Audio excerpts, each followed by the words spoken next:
Je suis camarguais de plusieurs générations. Ce beau pays que j'ai souvent comparé à une grande dame. Et il faut bien faire attention de ne pas galvauder tout ce que nous y faisons au milieu de cette Camargue, de manière à ce que, comme toutes les grandes dames, qu'elles soient respectées.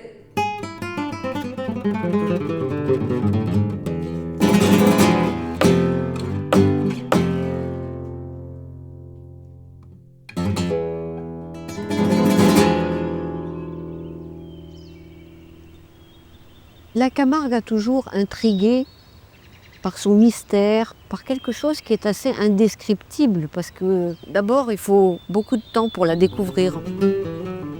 Avec ses immensités, avec ses bêtes sauvages, c'est quand même une terre assez dure, avec le vent, avec le Mistral, mais c'est une terre de passion.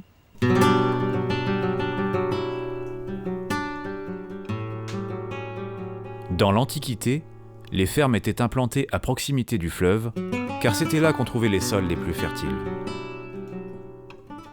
À l'époque où le mas de pin est construit, il y a peu de moyens de franchir le Rhône. Nous sommes sur une île dans laquelle il faut savoir vivre en autonomie. Au début du XVIIe siècle, la ville d'Arles sortira affaiblie des guerres de religion. Elle va revendre les biens communaux qu'elle possède en Camargue, et c'est ainsi qu'Antoine Pin, un marchand de la ville, va avoir l'opportunité d'établir le mas de Pin en 1602. En 1952, Jacques Bon, fils d'un fermier ayant exploité le domaine, rachète la propriété et y développe une manade de taureaux de Camargue. Avec son épouse Lucille, il restaure le mas pour en faire un hôtel haut de gamme. Aujourd'hui, leur fils Frédéric Bon perpétue cette tradition familiale.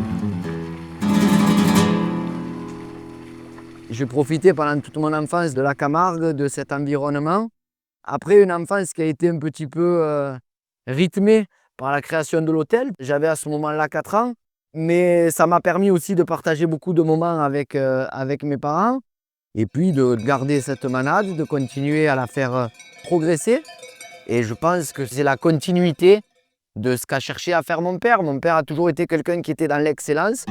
On essaye de continuer dans cette voie-là. Ça, c'est évident que mon fils, c'est sûr que j'aimerais qu'il prenne ma place, hein, parce que ça serait dommage. J'ai 2 grands-enfants, mais ils ont chacun leur situation, hein, et le troisième, eh bien, c'est sûr que je voudrais qu'il continue. Et je pense qu'il continuera. Il a été, je crois, élevé comme il fallait le faire. Et je pense que lui aussi aura, comme mes taureaux, il aimera se battre pour gagner. Notre père avait acheté ce mas dans les années 50. Et donc, nous avons vécu toute notre enfance ici. Tous les week-ends, il y avait du monde. C'était très convivial. Et à la fois, on mangeait les produits de la ferme. Donc, on avait une vie très saine. Le mas de pin, c'était un grand domaine agricole qui fait 500 hectares. Et à l'époque, on faisait du riz, des tomates de plein champ. Ici habitaient un certain nombre de personnes qui travaillaient sur le mas, qui étaient à la fois bergers et à la fois qui s'occupaient des terres. Il y avait des enfants, bien sûr, de nos âges. On s'amusait comme des fous, on faisait beaucoup de bêtises, comme on peut imaginer. 1 ou 2 fois par semaine, il y avait des camelots qui passaient, enfin des marchands ambulants qui passaient pour vendre un peu de tout. En fait, c'était du pain, du poisson. En fait, c'était vraiment une vie comme dans un petit village. C'était sympa comme tout. Notre père, c'était un paysan à la base.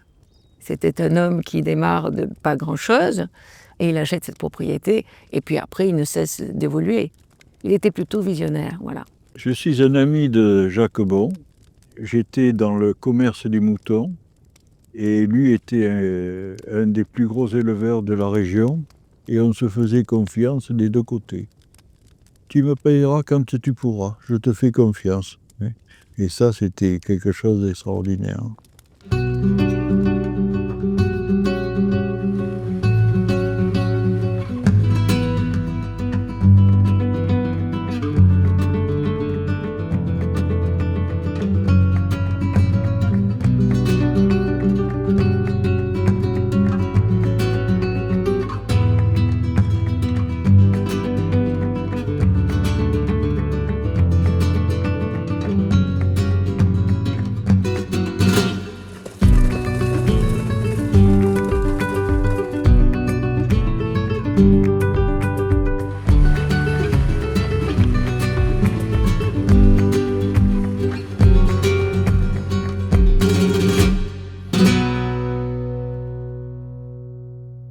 ma propriété, nous faisons toujours de l'agriculture. Nous faisons pas mal de riz, nous faisons 120 hectares de riz, nous avons 65 hectares de blé et nous avons 50 hectares de luzerne pour nourrir nos bêtes.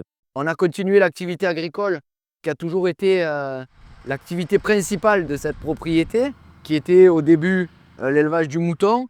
À un certain moment, il a levé le pied, il a plus voulu avoir un troupeau aussi important, hein, et il a préféré arrêter et vendre tous ses troupeaux. Et puis, petit à petit, il a monté une manade de taureaux. Là, il met son chapeau et il ne le quitte plus. Donc là, il a un chapeau en permanence après. Ça, c'était sa marque de fabrique. Le taureau camarguais est un taureau nettement plus petit que le taureau espagnol. C'est un taureau qui a une morphologie différente. Vous voyez, il a les cornes en l'air, alors que le taureau espagnol a les cornes en avant. Et les fonctions sont tout à fait différentes. Nous nous servons de nos taureaux pour faire la course à la cocarde, alors que le taureau espagnol sert uniquement à la corrida. La course à la cocarde, je voudrais en même temps ajouter que c'est un jeu beaucoup plus qu'un combat, alors que la corrida est un combat entre un homme et un taureau.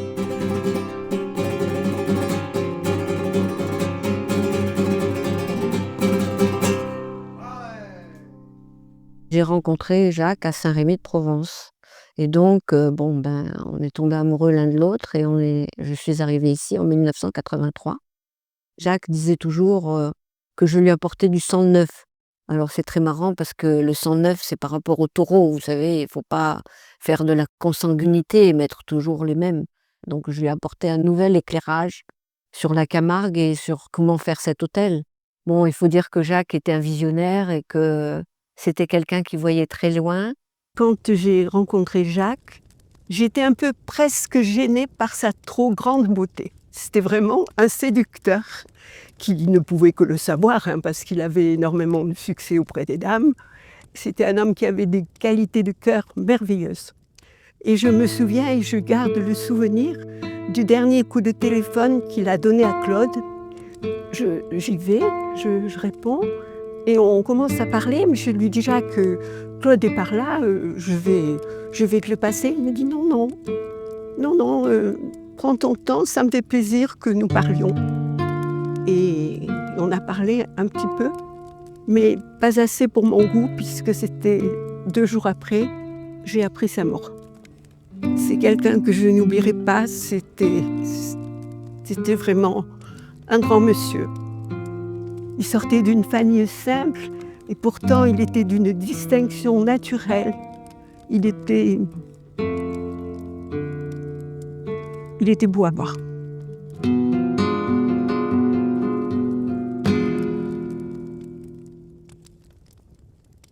Il disait toujours qu'il ne regrettait rien, de toute façon, que si c'était à refaire, il aimerait refaire la même chose. Jacques aimait bien se mettre là devant les clients et raconter sa vie. On prenait toujours le micro et on expliquait toujours la Camargue, les traditions, ce qu'on aimait. Et ça faisait partie de notre joie finalement, de pouvoir partager ça. Le tourisme arrivait un petit peu dans les parages. Même nous, on était très petits, on allait là-bas au Sainte-Marie-de-la-Mer. C'était la fête, c'était le Saint-Tropez en fait de la Camargue. Le moment où il y a eu un peu plus de clients intéressés par les ferrades et tout ça, on essayait de faire, je me souviens, un peu le spectacle dans les arènes. On faisait le saut de cheval à cheval, on faisait du rodéo sur les petites vachettes, bien sûr. Alors la ferrade, je peux vous dire que c'est triple galop. Il fallait avoir peur de rien.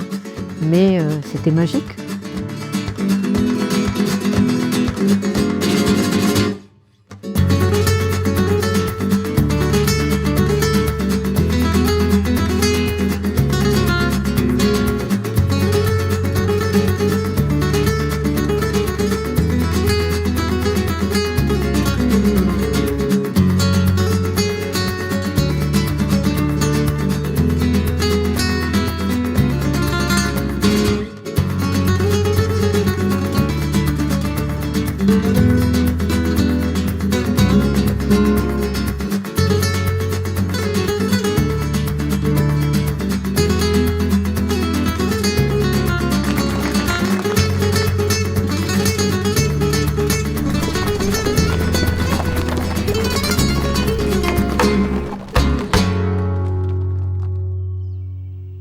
beaucoup de gens souhaitent connaître la Camargue.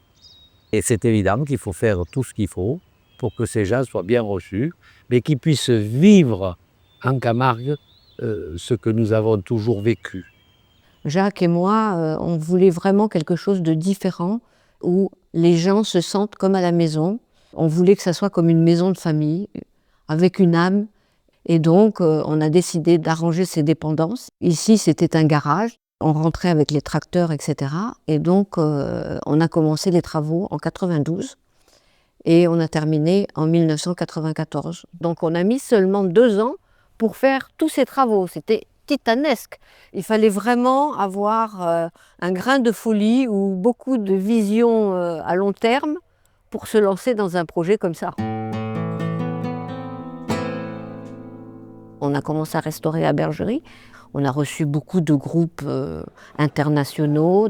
On a fait des très belles prestations, des beaux mariages, des séminaires, enfin toutes ces choses-là. Mais cette bergerie qui est là, elle est magnifique encore. Hein. Elle est magnifique. Parce qu'une bergerie aussi grande, je crois que c'est unique, ça.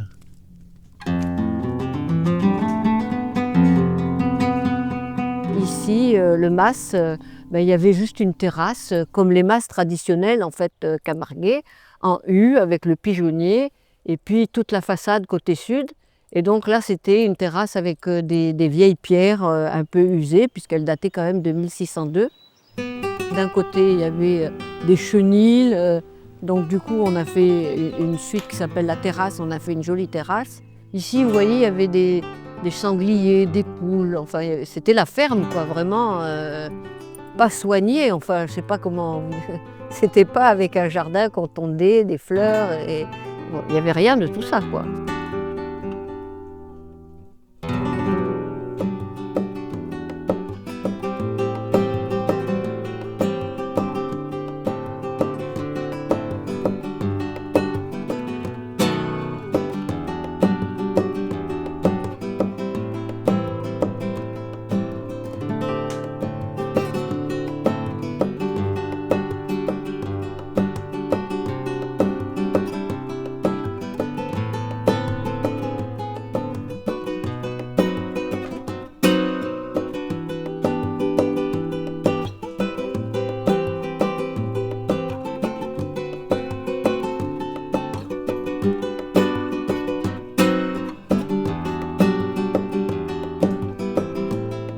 C'est un endroit difficile à expliquer, mais dès que vous arrivez ici, vous sentez que vous pouvez lâcher toutes vos inquiétudes. C'est vraiment, on dépose les bagages, on est chez nous. C'est pas un hôtel, c'est une maison de famille. Qui c'est le gardien?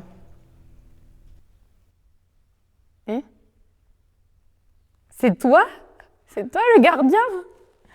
J'aime bien venir à l'hôtel et discuter avec les gens de l'hôtel et je les fais visiter et je leur explique des fois.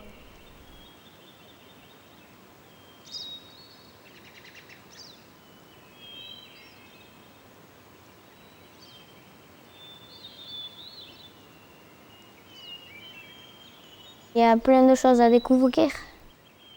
C'est mieux qu'à la ville et on n'entend pas le bruit des voitures et pour respirer, c'est mieux. On vit dans une époque où les choses changent très très vite. Une des clés de la réussite du mas de pain, et quand les clients viennent chez nous, c'est ce qu'on nous dit souvent, c'est que le mas de pain, c'est un lieu qui était dans un style à sa création. On a gardé le même style et c'est quelque chose qui est resté indémodable. Et aujourd'hui, les gens ont besoin d'avoir des repères et des choses qui ne changent pas forcément aussi vite que ce qu'elles peuvent changer tous les jours, un petit peu de partout. Frédéric, c'est quelqu'un de passionné et qui aime partager sa passion, pouvoir perpétuer ceci et de l'inculquer à ses enfants et même aux personnes qui viennent découvrir les lieux. Des fois, je vais moissonner et je vais aider papa pour conduire la remorque, pour aller charger les ballots. Plus tard, j'aimerais reprendre ce mas ici, avec mon père.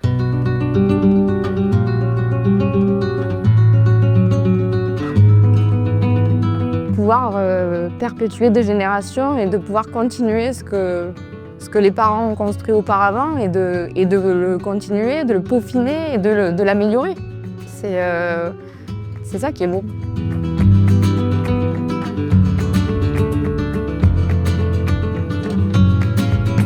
J'ai eu des clients qui m'ont dit c'est fait avec le cœur, alors on est touché, mais c'est pas que l'hôtel, c'est la terre, c'est le ciel, c'est la nature, c'est la lumière, c'est un tout, c'est un tout. Et puis il y a les autres aussi qui sont là.